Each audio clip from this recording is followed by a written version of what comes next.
Hello and welcome to Thursday Thoughts. Thursday Thoughts? What on earth are they, I hear you ask?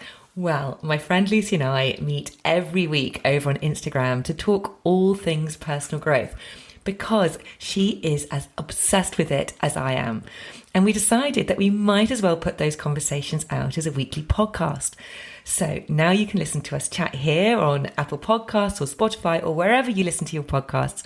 And we'll be talking about topics such as spirituality, limiting beliefs, the ego, imposter syndrome, gratitude, meditation, confidence, and so much more. So if you're ready, here we go. Take it away, because this one was your choice. So I'm going to let you lead, baby. Okay, so yes, we decided this morning we're going to talk about resilience. I think this is just a really important subject because having resilience is just ultimately going to help us have a. Oh, Polly, I can't hear you. Oh, hang on. Hello? Can you... Hello? Oh, Yeah, I I can can hear hear you you now. now. Yeah, sorry, you just totally cut out. I don't know Yeah, whether it how was just me. strange. Oh, okay. All right, I Sorry, can hear love. you. Carry on. That's all right. So yes, having resilience, I think, is super important because however however we design our lives, in the way that we want them to be as easy as possible, they're never going to be. There's always going to be hardships. There's always going to be challenges. That's just what life is. However, if we have resilience and we have a really good, stable foundation of resilience, we're going to be able to go through life in a way which is just going to feel so much better. It's going to make it so much easier.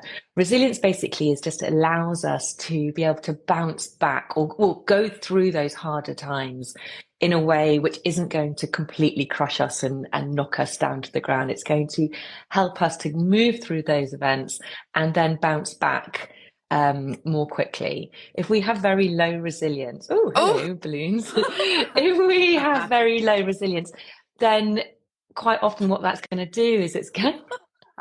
What's happening? I don't know. There's Why are balloons there everywhere. balloons? Um, if we don't have, if our resilience is low, then obviously it's going to make life a little bit harder, and it's going to be harder to bounce back from these events. And there is when we have low resilience, it's often because we may not really have true belief in ourselves. Our self-esteem might be low. We perhaps haven't learned how to regulate our emotions in a way which is going to be most supportive for us. There is a whole range of different reasons why. So the good news is with resilience is that it is something which can be constant. It's not fixed. Can be constantly built and made stronger over time. And the more resilient we are, then obviously the easier we're going to be able to bounce back from those challenging times, and we're not going to get so overwhelmed, and we're going to be able to regulate our emotional state so much more easily and not let everything really get us down. Totally, yeah.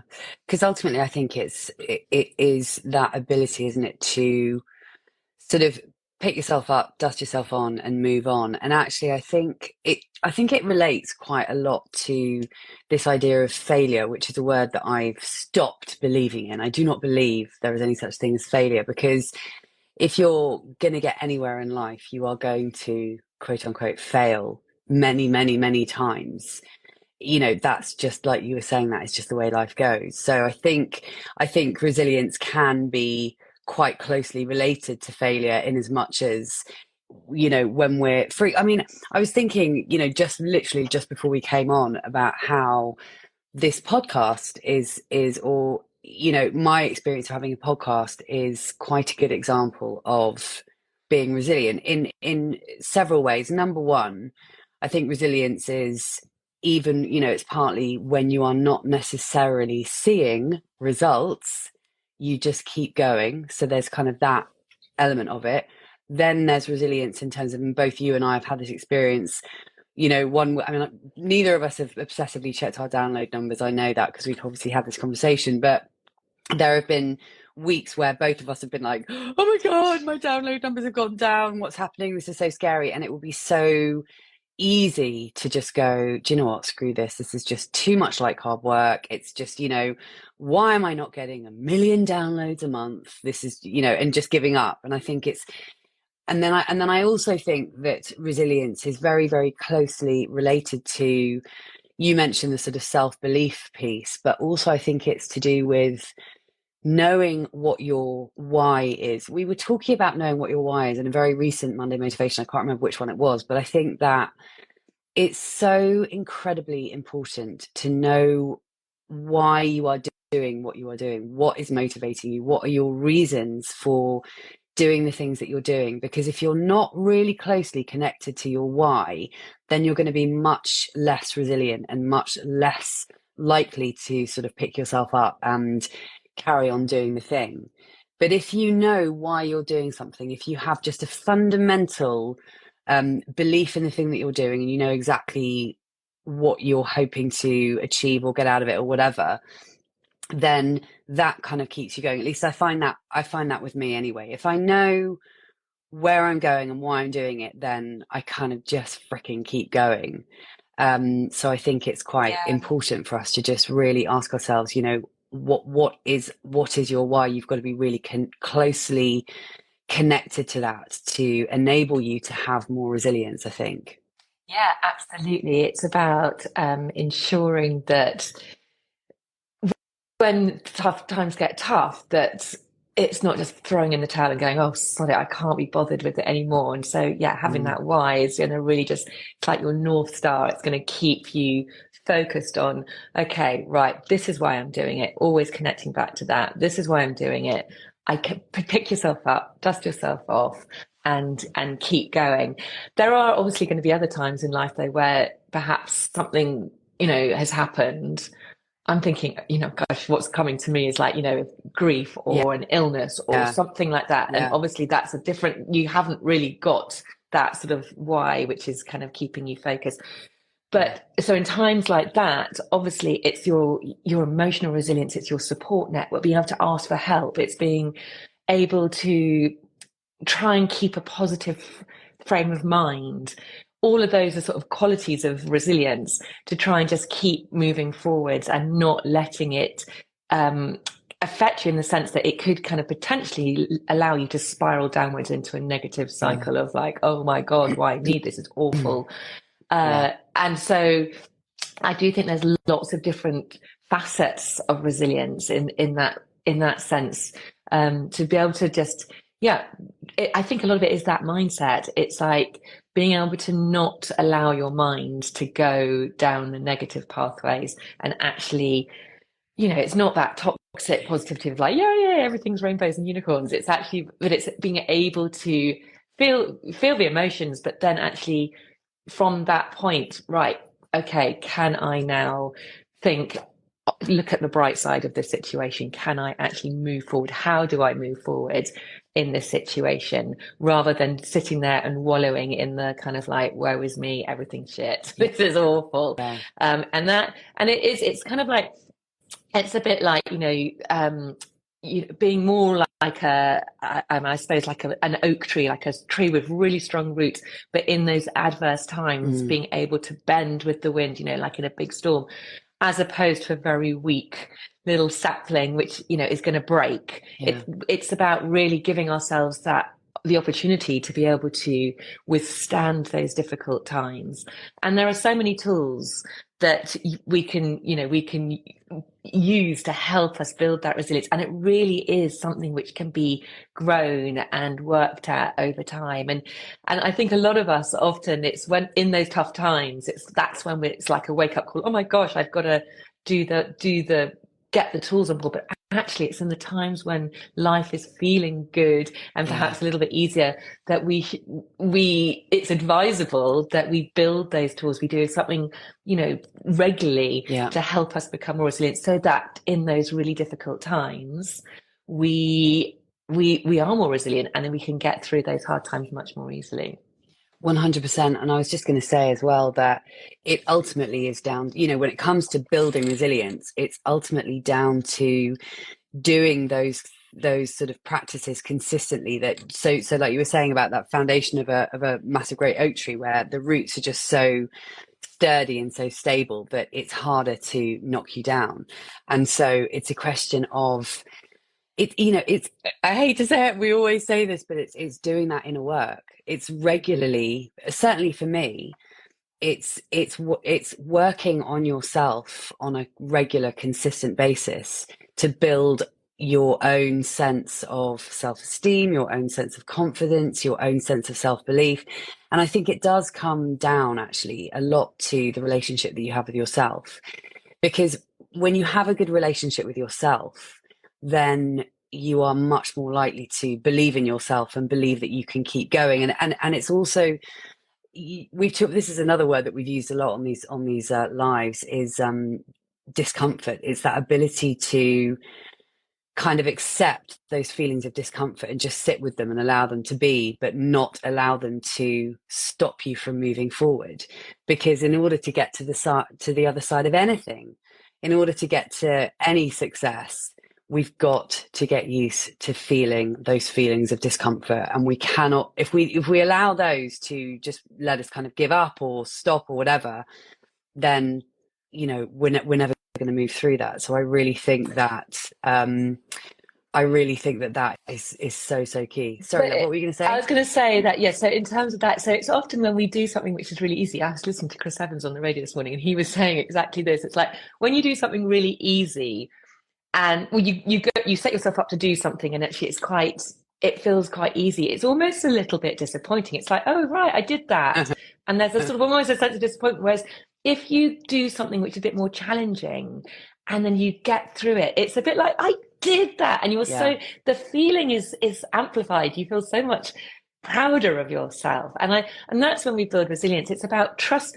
It's about having that relationship with yourself, to be able to trust yourself that you are going to follow through on the thing that you set yourself. That's a big part of it. If you say, right, I want to, okay, let's think about exercise as a good one. I want to go and I want to work out 3 times this week. And if you don't do it, you're not building that trust in yourself to Yeah. actually build that resilience, then you're Yeah. automatically going to feel really crap about yourself. But if you have that trust, you do what you say you're going to do. Yeah. It is a little bit challenging, but you do it. Like this morning, my gosh, I went for a run and it was the most beautiful morning. I did not want to go. I stayed in bed for as long as I possibly could. I was like, don't want to do it, don't want to do it. And eventually I'd made a date with myself that I was going to do it. I got out and I did it. And of course, and it was challenging this morning, but I got her back and I was like, yes, thank goodness I did it. I feel, the reward is so much greater. And it's just that constantly building that resilience muscle, but you've got to have that relationship with yourself that you follow through on what you say you're going to do. Yeah. It is challenging, but it's like that. It's like a balloon. Sorry, no, it's like a balloon. No, When you blow up, when you blow up a balloon to its fullest before it was about to pop, and then you deflate it and all the air comes out and it's goes a little bit saggy and it's kind of got a little bit bigger, and then you blow it up again, and this time you can put even a little bit more air in. That is kind of what we're doing every time we do those challenging activities. We're just building up our resilience a little bit more, and that's kind of as well exactly what we do with breath work. Every time we slightly stress our systems with a breath pattern, if it's a little bit more of an activating one, we're just building our capacity, so that when we are in those more difficult, challenging situations, we are able to cope better. We're not just going to lose our shit. We're not going to fly off the handle. We're not going to be so irritable. We're buying ourselves, and we always talk about this, we're buying ourselves that little bit of extra time where we're able to regulate ourselves in that respond and react time. So yes, sorry.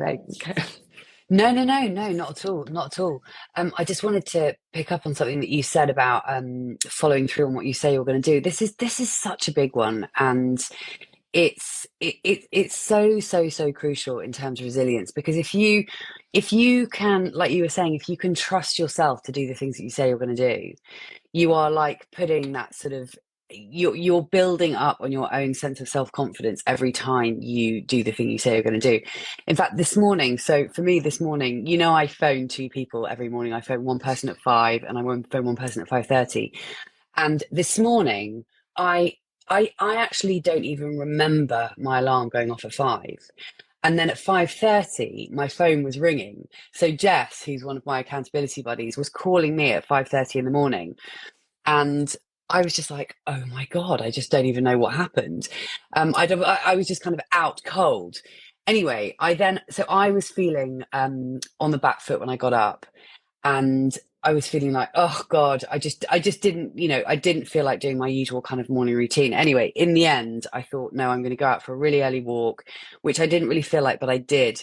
And exactly like you said, you didn't feel like going for your run, but when you do those things that you don't feel like doing, you are just adding to your confidence bank every single day. And that is so closely related to well, that's just a way of building that resilience in yourself, isn't it?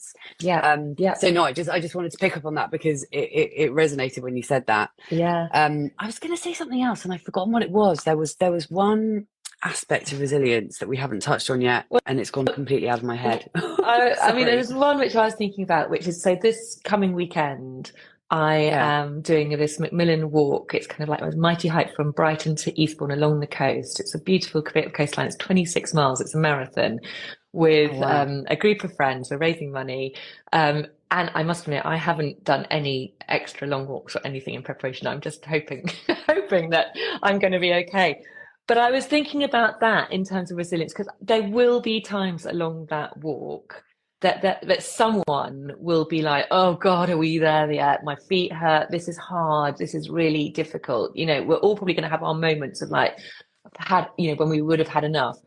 And actually, I was really thinking about that. Actually, there will probably always be somebody who is going to be the supportive one in that moment to somebody else, Mm, and giving them that sort of emotional resilience of like, yes, you can do this, that really lovely support. And I think that's, as we go through life, it's that you need to have those sorts of people around you, people who are totally. able in those moments where you're having a wobble, which happens with everyone, to go, come on, it's fine, you can do this. And then with that sort of emotional support, then you get through that hard bit. And I think it's, we can build, we can be responsible for our own resilience and build it as well, as much as we can. But I think a big part of it is having those people is key in life. How many times have I spoken to you? I phoned you Yeah. up and I've kind of gone, Yeah. oh my God, I don't know what I'm doing. I'm having a shit day. What am I doing? Yeah. And actually it's having that encouragement to Yeah. just allow you to sort of vent and then come back and go, yes, you are right. And I think Yeah. that's really important, but also having the ability to reach out in those moments Yeah. to others and not just sort of allow yourself to spiral again downwards. It's being able to ask for help Mm, as well, because I think a lot of us, completely. if you can't ask for help, that's not very helpful. I Yeah. guess so. No, no, no. No, you're absolutely right.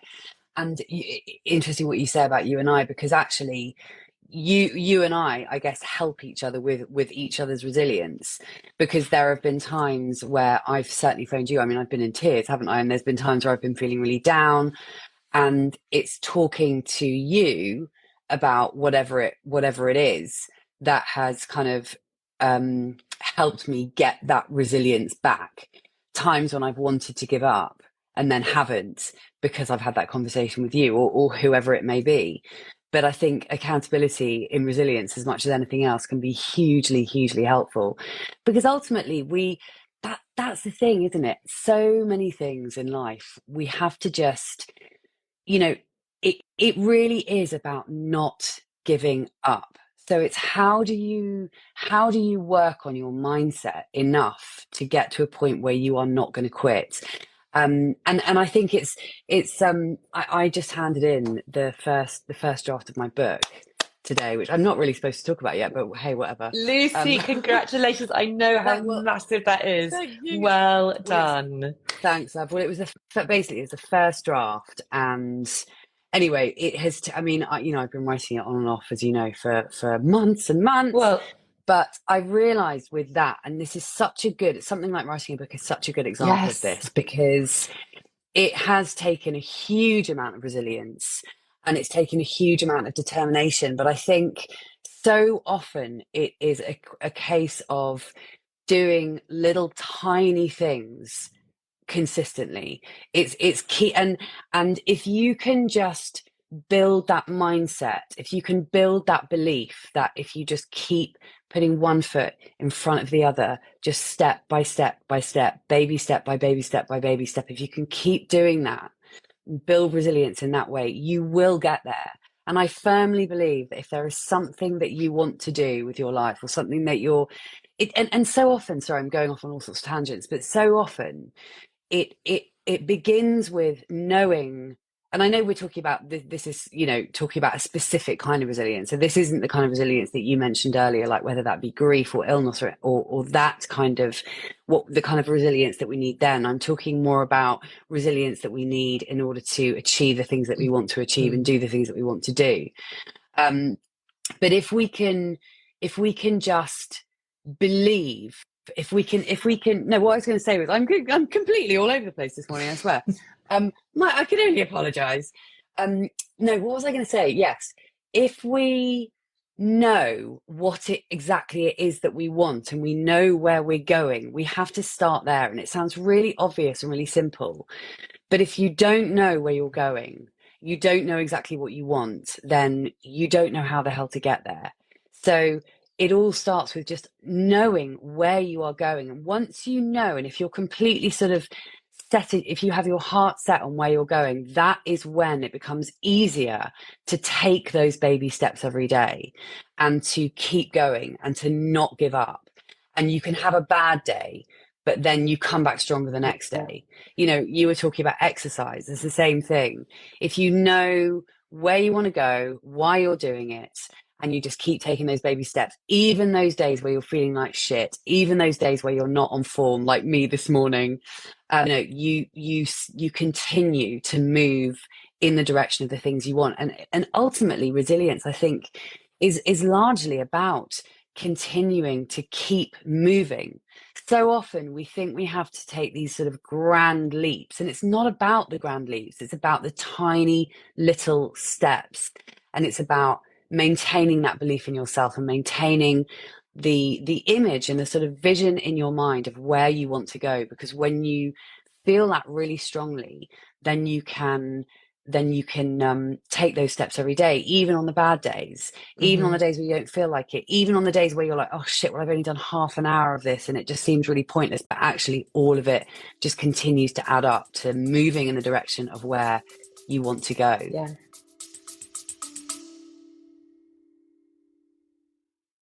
A very quick break to ask you to hit the follow or subscribe button if you haven't already. And if you're enjoying this episode, I'd be super grateful if you could hit those stars and rate it too. Thank you. Yeah, and I think writing a book is such a brilliant example of that. Yeah. It's just not giving up. It's Yeah. how many times did you probably think, oh fuck this, I can't do this, Oh and my giving God, up. totally. It's just and it's just not giving up. It's just Yeah. and as you say, you are going to have really shitty days. It's like training for a marathon. Again, you think, why am I doing this? This is rubbish. But you just can keep going, and then it's those little small steps Yeah. make it just all so worthwhile. I was going to say, Lucy, some of the tools. So, I mean, obviously, just keeping going is kind of one of the best bits of advice in terms of building resilience. If you are working towards a goal, it's just taking those baby steps, keeping going. Forgiving yourself if you have a bad day, or forgiving yourself if you miss a day, but just getting back on that horse and just keeping on going. But there are other ways in terms of just building. I'm thinking now more about building a resilient nervous system, because if our nervous system is robust, then we are going to be able to really be able to overcome just life's challenges, because sometimes in life we just don't know what's going to be thrown at us, and there's always going to be things which come up. So in terms of having a robust, resilient nervous system, I think is absolutely key. And there are so many things we can do, and all the things we've talked about so far will feed into that. But equally, things like physical stuff, whether that be going for a slightly longer walk than you're used to doing, or doing some extra weight, building up your weights in the gym, but also things like having a cold dip, all that, cold water immersion is a brilliant way of really pushing yourself out of your comfort zone. And that's a great way of building resilience, as is sort of that whole cold, hot therapy, saunas as well. Breath work is an amazing way of building your resilience. I mean, meditation that's for too. meditation is fantastic because you're helping to regulate your emotions. Totally. Absolutely. I mean, meditation and breath work, as you and I talk about this pretty much every week, but I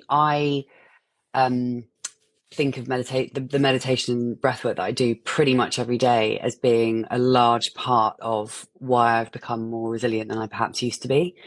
Because exactly like you say, you're working on your nervous system every single day.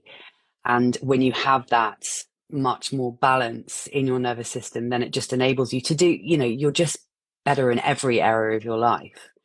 And it's hugely important. And it's not just about causing stress to your nervous system. It's about having those times as well of really switching it off, in that rest and digest. It's about both ends. It's about it becoming, sorry to interrupt, it's about becoming more flexible so that you can switch very easily between the stress of your nervous system and turn it back into the rest and digest. That is what we want. We want it to really, not necessarily we want bigger capacity to be able to hold that stress, but we also just want to be able to have a nervous system which is able to just very simply, it's almost like a switch.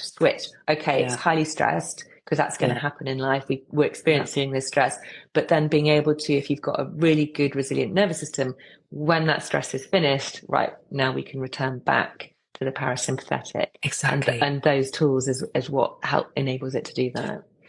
Totally. It's so true. And I wish more people realize this, because actually it is so simple to shift your state, isn't it? I mean, it really, really is.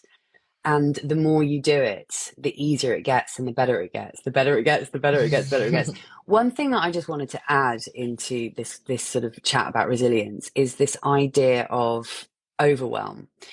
I think overwhelm sometimes, and again, going back to writing a book, if you like, there were so many times that I just felt completely overwhelmed. Like, and often that feeling of overwhelm is what can just stop us in our tracks. If we feel too overwhelmed, then it's just like, oh my God, this is just too much, I can't do it. So you just stop. And again, it's being able to recognize that incredibly uncomfortable feeling of overwhelm, but just sort of bring yourself back and think, it feels really overwhelming. It feels like this really massive thing. But again, it's just little tiny steps get you where you want to go. I feel like half of this conversation I haven't even been talking about resilience, but I don't know. No, well, I think it all related, isn't it? It's all completely related, absolutely. And I think, I mean, the overwhelm is a huge one. I was when I was looking into this beforehand, there was a study which showed that if someone with very low resilience is at a 5 times greater risk of developing depression than someone who's not, and a 4 times risk of suicidal thoughts and behaviors compared to those with high resilience. Wow. So that's the fact that has been studied, and it just shows how important this is. Because if you think, when you do feel that real sense of overwhelm, it's very easy to spiral out of control. And if you haven't got the tools to be able to, or the capacity to be able to kind of take a step back and give it that bird's eye view, and you get so caught up in it, you can see how easy it is to get overwhelmed and fall into those pits of real despair. So completely.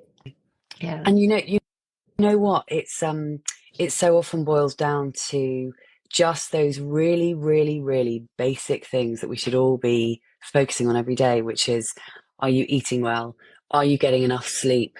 Are you cultivating and maintaining and being vigilant about your thoughts? Those 3 things alone, eat well, sleep well, and be aware of your thoughts, are going to make a huge difference in terms of resilience. Because it's so much harder to be resilient, to feel resilient when you're Yeah. knackered, when Oh you're not yeah. eating properly, when your thoughts are all over the fucking Yeah. shop. It all So goes out the window. we've exactly, it does. It's but I think, you know, sometimes you have to state those incredibly obvious things because they are the sort of bedrock of everything, really. Yeah. Absolutely everything. So yeah, if nothing else, just look at what you're eating. Are you eating well? Are you getting enough sleep? I've been trying recently to, well, successfully trying. I've sort of got back into, I got out of the habit of reading in bed, and I've got back into the habit of reading in bed. And even though you know, the days are so long now, I'm often always, in fact, at the moment, getting into bed and it's still light. Makes me feel like a kid again. But I've actually been really enjoying just getting into bed when it's light, because, you know, I get up at 5, so if I want a decent 8 hours, like, well, it's normally 7 hours. I normally sort of go to sleep at about 10, but it's so lovely to get into bed when it's still light with a book and just read, which always makes me fall asleep much quicker, and I think I sleep so much. In fact, I know that when I read in bed and I'm not looking at my phone, my phone, I no longer have it right next to my bed. So it's over by the window. So I actually have to, you know, if I want to get my phone, I have to get out of bed. So once I've plugged my phone in by the window and I've got back into bed, then I can't scroll it before I go to sleep. And I think that's really, it sounds silly, but just that really simple act of getting rid of your phone half an hour before you go to bed and reading in bed, because sleep, we've done a whole Monday motivation on this, haven't we? But sleep is so much more important than so many of us realize, and also a lack of sleep is so much more detrimental than many of us realize. So yeah, eating Yeah. well, are you sleeping well, and are you paying attention to your thoughts every single day? Yeah. So are you asking yourself multiple times a day, where are my thoughts? How am I feeling right now? And if I'm feeling bad, what am I thinking? Because all of these things are going to seriously help you to become more resilient. There's just no doubt about it. Absolutely. Absolutely. No, so Yeah. true. Amazing. Thanks, Lucy. Well done. No, thank you. Well, Another I Monday feel like I've motivation done. really sort of like just God knows what I was talking about, and I don't feel at all. This is a classic. This is where you can tell this is live, because this is one of those days where I have not felt on it at all. I don't know what I've been talking about, but you know what? We're going to put it out We, there anyway, and we are, that and is a part of resilience. It's like yeah. becoming more resilient to feeling like a dick and letting it go. And also, just, you know, doing these lives is a really, really good example of resilience, because the reason why we did Yeah, it is because we did not like going live on Instagram. yeah, We both, yeah. particularly you, when we first met, you Oh were my just like, God. I'm not going live. Oh my And God. then I was we said terrified. that we were going to do these every single day, every single week. We turn up, we've done it. And now it doesn't Yeah. feel scary at all. It's so strange, isn't Exactly. it? But It that's how is. it works. It's like we have completely strengthened, broadened our bandwidth, broadened our capacity in order to be able to do this. And now we can Yeah. do it. It doesn't feel like a big thing. And that's just a really good example of being resilient. So, Exactly. And it's doing it, continuing to do it every single week is what builds the resilience, isn't it? That's what kind of builds it up. And again, today is a classic example of this, because yeah, like you said, when I first started doing Instagram lives, like literally it was my idea of hell. It was my idea of utter terror. Like really on another level of kind of worrying what people think and all of this kind of stuff. And it's incredible how when you just make yourself do something and you put yourself out of your comfort zone and you just do it and you build up that resilience, like you say, it just becomes a bit like, whatever. And even this morning, I was thinking, I really don't know what the hell I've got to say about resilience. And I feel like I haven't delivered particularly well this morning, yes, you but we'll have. You've get done back. a great job. No. I think you definitely carried it today. I think we take it in turns. Sometimes you'll carry it, sometimes I'll carry it. But either way, we will come back here next week and keep building on the old resilience. We're going to do it. And I'm just going to say this. I'm going to put this out there because I've Go been on. absolutely procrastinating. So today, not today, Ooh. I might do it tomorrow. I'm going to change my Instagram bio and I'm going to put out my it's like a new direction which I'm going in, and I'm going to put it out tomorrow and I'm going to explain why I'm doing it. So I'm moving away from the menopause Ooh. stuff. I'm still doing similar things, but I just feel like it's more aligned with where I want to Yeah. go. So yeah. Yeah. Watch this space. I might actually give you a call today if you. I know we're on Instagram Live, but have you got time for me to give you a call today? Because there's a couple of things that I would love to talk through with you. Let's do it. Anyway, Perfect. sorry, everyone. Thank you, everybody, for listening. Love. If you've been with us, and yeah, until next week, we'll see you then. Cool. Sweet. Bye. Lots of love. Bye, Bye. love. Bye. Bye.